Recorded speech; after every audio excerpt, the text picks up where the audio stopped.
Hej, hur är läget? Soy Fran Pastrana y os voy a contar en este vídeo cómo es el examen C1 de sueco, el Swedex. La razón por la que yo hice este examen fue porque quería ejercer como médico en Suecia, y para ejercer en cualquiera de los países nórdicos el requisito es haber aprobado el C1 de sueco o un nivel equivalente a C1. Así que, como no hay mucha información y el examen ha cambiado hace relativamente poco tiempo, si no mal no recuerdo febrero de 2023, voy a explicar un poco cómo hice yo para aprobar el examen en tiempo récord, ¿vale? Antes de seguir analizando cada una de las partes, tengo que explicar una cosa que crea un poco de confusión.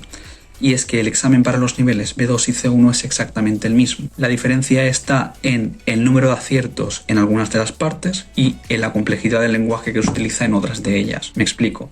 Las primeras dos partes, que son la comprensión lectora y la comprensión auditiva, tienen 35 preguntas. Si aciertas entre 25 y 35, se te considera nivel C1. Si aciertas entre 20 y 25, B2. Y si quedas algo por debajo de 20, se te considera B1, pero habrías suspendido el examen o tendrías un certificado de nivel B1. La primera de las partes es la comprensión lectora y dura 60 minutos. Y os voy a explicar cada uno de los apartados en los que se divide. El primero es el de insändare, es decir, como las cartas al director.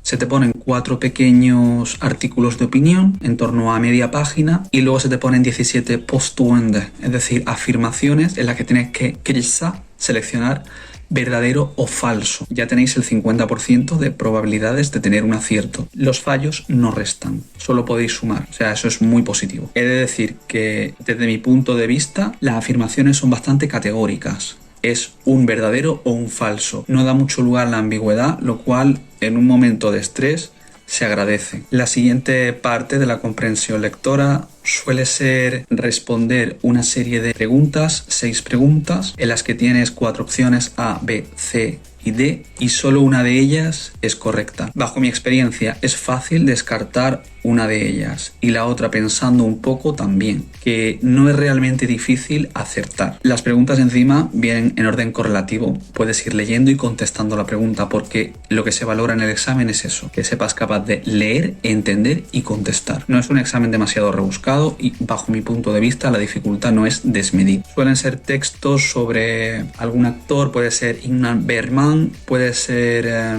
no sé, un actor, un poeta, un filósofo, un escritor. Hay mucha variedad. Por eso yo lo que os animaría es a, bueno, si tenéis curiosidad, a mí por ejemplo, que no le gusta ABC o, no sé, Buzz Hunter, que leáis a vuestro personaje sueco favorito en la Wikipedia, en sueco, por favor, y bueno, intentéis descifrar un poco su historia, ¿no? Buscar las palabras que no entendáis, y es muy útil porque realmente es lo que vais a hacer en el examen. Sin más. Seguimos. Luego tenéis la tercera parte de la comprensión lectora, en la que os ponen fragmentos del texto que habéis leído previamente con una parte subrayada. De esa parte os dan 3 alternativas, A, B y C, y tenéis que buscar un sinónimo, es decir, cuál de las propuestas que os han puesto es sinónimo para la parte que hay subrayada. Un ejercicio clásico, muy típico. Para entrenaros os recomiendo que leáis textos de libre elección y que busquéis sinónimos. Es como yo más trabajé esta parte. Una palabra, busco varios sinónimos. ¿Por qué? Porque el examen busca ver si conocéis el lenguaje académico, no necesariamente que seáis capaces de utilizarlo, sino reconocerlo. Ahí está la clave de este examen. Yo, por ejemplo, que siempre me ha gustado mucho la medicina, ¿no? Pues leí a lo mejor de RCP en sueco. No sé, lo que os interese. Un libro, el que queráis a elección, un periódico, que sean textos del día a día, pero que no se diferencien mucho, que no dejen mucho de lado el lenguaje académico. Creo que es muy importante. Y la última parte de la comprensión lectora para mí era la más curiosa. Os van a poner un trozo de alguna curiosidad sueca que está relacionada con la ley. Por ejemplo, ¿cómo te cambias de nombre en Suecia? ¿Cómo pides una homologación en Suecia? ¿Cómo solicitas hacer una reforma de tu casa en Suecia? Suele ser un no superior nunca a una página y tienes que contestar ya sea con tus propias palabras o con palabras del texto entre 1 y 5 palabras. Importante, y cuanto más corto mejor. Se valora mucho la capacidad de síntesis. Si hay alguna palabra que pensáis que se pueda omitir, Genial. Lo dicho, ninguna parte resta puntos, solo podéis sumar. La segunda parte es la parte del Hörverståelse o comprensión auditiva y comprende 26 minutos. Para mí fue la parte más difícil y es simplemente porque son 26 minutos en los que tienes que estar muy concentrado y en los que, excepto uno de los subapartados, que es un texto con huecos que lo repiten 2 veces, el resto de las audiciones solo se pueden escuchar una vez. Por eso hay que entrenarse bien esta parte. Mucha gente recomienda escuchar la radio, ver programas en sueco, pero no pienso que sea la forma más idónea de preparar esta parte, porque realmente lo que tenéis que hacer es entrenar la concentración. Y eso se hace escuchando fragmentos cortos de radio, en los que digáis, vale, voy a concentrarme durante 1 minuto y voy a intentar pillar todo lo que digan, o el 80%, lo más que pueda. Y así es como entrenas adecuadamente esta parte. Yo creo que a mí esta parte me costó bastante más y aún así la aprobé porque no la preparé adecuadamente. El primer subapartado es el de los diálogos. Os ponen 7 diálogos con 4 posibles respuestas, de las cuales solo una es correcta. Solo podéis escuchar una vez estos diálogos, pero es más que suficiente porque suele ser no quedarse con todo. Lo más importante de este examen es que no hay que entenderlo todo, simplemente el sentido general de lo que te dicen. Son conversaciones del día a día, de la vida cotidiana, para ver realmente si en el supermercado, en vuestro trabajo, en la facultad, entenderíais cuál es el problema o qué es lo que os están preguntando. El segundo subapartado es el de la radio. Os ponen programas 1, 2, 3 y 4, es decir, 4 audiciones y 6 títulos para que tituléis eso que acabáis de escuchar. A, B, C, D, E y F. Y son 4 programas, es decir, sobran 2. 2 suelen estar muy claros, 3 puedes dudar un poco más y 4 son 2 posibilidades que son muy parecidas que tienes que distinguir, pero sabes que vas a tener 2 sobre las que vas a tener que batallar, ¿no? El siguiente subapartado es el de et möte o el de la reunión. Básicamente vais a escuchar una conversación profesional o una reunión de trabajo entre 3 personas que discuten un proyecto. Van siguiendo un protocolo y a medida que vais escuchando el desarrollo de la reunión tenéis que ir contestando esas preguntas. Suele ser que primero os preguntan, tal empresa va a venir a hacer un proyecto y deletrean el nombre de la empresa 2 veces para que vosotros lo escribáis bien. Este nombre no puede tener falta de ortografía o en su defecto suele ser un teléfono, que también lo dicen 2 veces para que lo apuntéis. Luego suele ser lo típico que podéis tratar en cualquier reunión. ¿Cuándo va a empezar el proyecto? ¿Hasta cuándo se va a desarrollar el proyecto? ¿Hace falta comprar tal cosa para el proyecto? ¿Cuántas? ¿Cuánto cuesta el proyecto? Lo que sea en coronas. Y básicamente eso. Hay que cambiar la zona de reuniones. ¿A partir de cuándo y dónde va a ser? Cosas lógicas. Para mí es la parte más interesante. Porque cuando estéis aquí con vuestra vida en Suecia tendréis que ir a reuniones, lo típico que se hace en todos los trabajos. Y está bien que entendáis, bueno, lo típico de la próxima reunión es tal sitio o va a ser en tal sitio pero en este no, cosas así. Una cosa importante en esta parte es que las preguntas se contestan con respuestas entre 1 y 5 palabras, no más. Hay que ser lo más sintéticos posible. El siguiente subapartado es el de el texto con huecos. Suele ser un texto que suele ser en torno a carilla y media, no es nada largo. Y bueno, es un texto con huecos, que este sí se puede escuchar 2 veces. Y lo importante es que las palabras tienen que estar bien escritas. Desde mi punto de vista, es una parte muy fácil en la que es relativamente sencillo conseguir 8 de 10 o 9 de 10 aciertos. Suelen ser palabras de uso cotidiano y que podéis leer en el supermercado, porque es cierto que aunque sea un texto de ciencia de la salud o de ciencia de la naturaleza, suelen ser palabras de uso diario. Y la última suele ser la parte de la presentación. Suele ser la típica presentación que puedes tener en un lugar de trabajo durante las comidas. Y bueno, pues típico, a partir de ahora los empleados van a tener un abono de un porcentaje en el gimnasio o van a tener un subsidio para tiempo libre.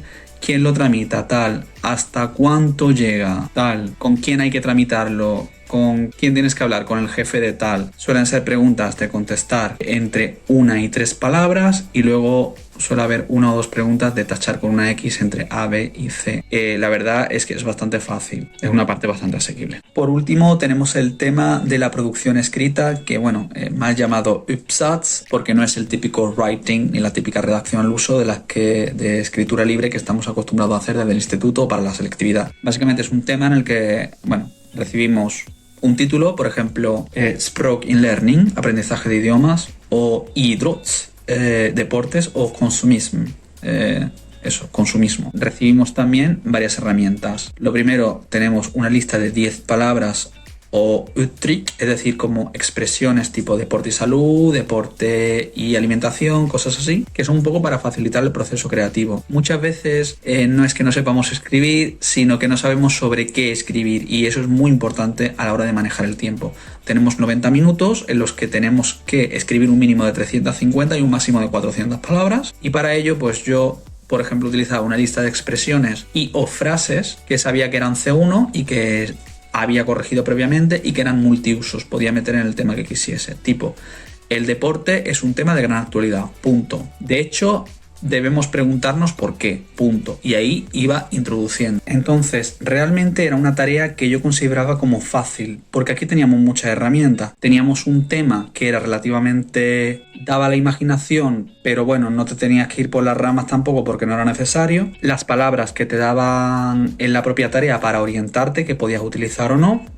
Y luego las comparaciones que te daban que podías utilizar. Básicamente la estructura era hacer una pequeña introducción, que yo siempre las empezaba de la misma forma, luego hacer un cuerpo en el que desarrolles las comparaciones que te han propuesto y ejemplifiques, porque la diferencia entre los niveles B2 y C1 en el marco común europeo de referencia para las lenguas es ser capaz de poner ejemplos en relación con las afirmaciones dadas y el ser capaz de establecer fördelar o nackdelar, es decir, pros y contras. Bueno, eso era muy importante a la hora de pasar de B2 a C1 en esta parte del examen. De hecho, es clave. Si haces una buena estructura del texto pero no has metido ejemplos, aunque incluso hayas puesto comparaciones, no se te considera nivel C1 y tendrías que repetir esa parte. Entonces, siempre en la cabeza, pros y contras, fördelar o nackdelar y exempel. Ejemplos, muy importante. Luego teníamos que hacer un pequeño párrafo con nuestra opinión, nuestros pensamientos y explicarlos un poco. Y luego por último era hacer un sammanfattning, hacer como una recapitulación de la introducción, dándole una pequeña estructura como cíclica al cuerpo del texto. Y esa era la clave para sacar esta tarea adecuadamente. Por fin llegamos a la última parte del examen, que es la parte del oral. Yo creo que junto con la anterior es en la parte que más te puedes lucir. Aquí la diferencia entre B2 y C1 realmente es el vocabulario que utilizas y las expresiones de gramática que propiamente utilizas. Hay una lista, yo por ejemplo hice mi propia lista de expresiones que sabía que eran C1 y a veces las metía un poco hasta con calzador, pero daba el pego, que es lo importante. Esta parte dura 25 minutos y siempre se hace con otra persona, siempre se hace por parejas. Podéis tener la suerte de que sea alguien que ya conocéis e iréis aún más tranquilo a la prueba, o que sea alguien que no conocéis hasta el momento de la prueba. Normalmente os presentan antes de entrar al examen, ¿vale? Así entráis algo menos nerviosos. Básicamente te dan un folio con 4 preguntas, de las cuales tienes que coger mínimo una, pero yo recomiendo coger mínimo 2, que lo podéis hacer sin problema, y tenéis 1 minuto y medio para pensar qué vais a decir. Tenéis que hacer como un pequeño monólogo durante 2 o 3 minutos. Luego, es decir, empieza una de las personas, cuando acabéis vuestro monólogo, entráis como en una especie de debate, unos 4 minutos, en el que tiene que ser una conversación entre las dos personas y el examinador no dice nada y apunta. Luego es el otro compañero el que recibe sus 4 preguntas, de las que escoge 1 o 2, piensa durante 1 minuto y medio, tiempo. Hace su monólogo durante 2 o 3 minutos y empieza los 4 minutos de conversación. La última es la parte de påstående, la parte de las afirmaciones. El examinador suele tener un pool de preguntas y suelen ser preguntas que incitan a la conversación. Por ejemplo, los niños no deberían pasar tanto tiempo en internet. O ¿qué pasaría si desapareciese la moneda física y solo se pudiese pagar con moneda electrónica? Suelen ser temas de actualidad en Suecia, por ejemplo el de abolir la moneda física definitivamente, y suelen ser temas que dan lugar a la conversación. Vale, pues yo por ejemplo dije que se acabaría el tema del fraude fiscal, pero bueno, ¿y qué pasaría si se fuese la electricidad? ¿Y qué pasaría si se fuese internet? Y tiene un poco como que defender tu propuesta, es un juego. El examen se graba por si hay alguna posible reclamación o lo que sea y se corrige mínimo por 2 personas y tienen que, digamos, ponerse de acuerdo. Si no, una tercera persona anónima establecerá el bedömning, o sea, como el resultado definitivo. Y bueno, en torno a 3 semanas está el resultado del examen y recibirías tu certificado con tu performance de si has aprobado todo o si has suspendido alguna parte. ¿Pensáis que estaría bien hacer un vídeo con temas frecuentes del examen de SVEDEX, más consejos o lo que sea? Simplemente decirlo. Un saludo.